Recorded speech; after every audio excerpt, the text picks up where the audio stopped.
Haggis is Scotland's national dish, made from minced lamb and beef encased in beef intestine. While quintessentially Scottish, historians believe haggis actually originated in ancient Greece and eventually made its way northward with the Romans to Britain.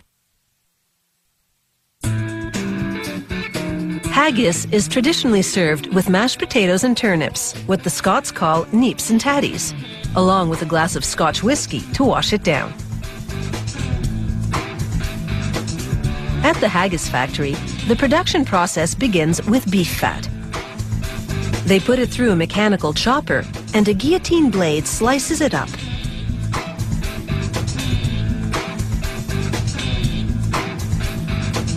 The chunks of fat go into a large cook tank.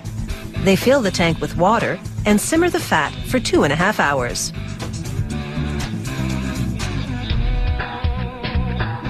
Then, using a strainer, they drain the cooked fat and put it in a tub. Then they empty the tub into a mincer. Next, they chop up lamb lungs. Haggis recipes sometimes also use heart and liver. They simmer those in a cook tank as well for 2.5 hours.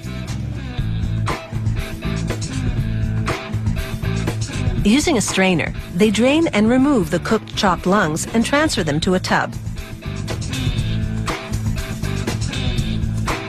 They now take dried shredded onions and rehydrate them with some stock from the cooked meat.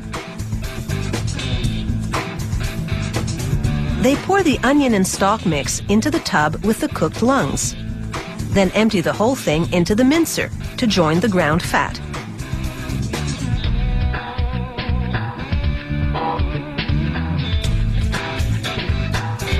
Next, 2 different grinds of oatmeal, medium and coarse, to give the haggis just the right texture, not too stiff, but not too loose. The consistency is key, which is why the grind proportions are a closely guarded company secret. Also hush-hush, the composition of the spice blend they now add. All the company will divulge about this seasoning is that it includes salt and pepper. The oatmeal and spice blend now join the other ingredients in the mincer. And there you have it, the finished haggis mix, ready to be stuffed into casings. In keeping with tradition, the company encases its haggis in beef intestines. After a thorough cleaning, the intestines are stored in salt. Before use, they soak in cold water overnight to desalinate.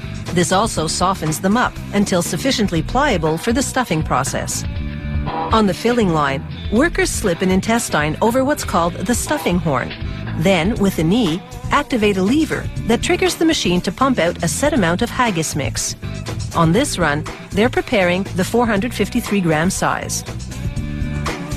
They close the casing on either side with a thick aluminum staple.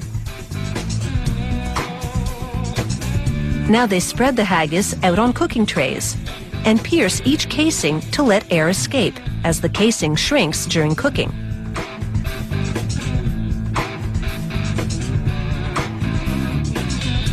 The temperature inside the steam oven is 110 degrees Celsius.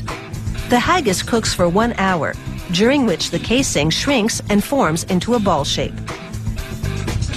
Once the haggis come out of the oven and cool, workers cut them apart. Each haggis goes into a printed plastic bag, then into a vacuum sealer. The machine draws out 99.9% of the air before sealing the bag. This vacuum packing process extends a 7 to 10 day shelf life to 4 weeks.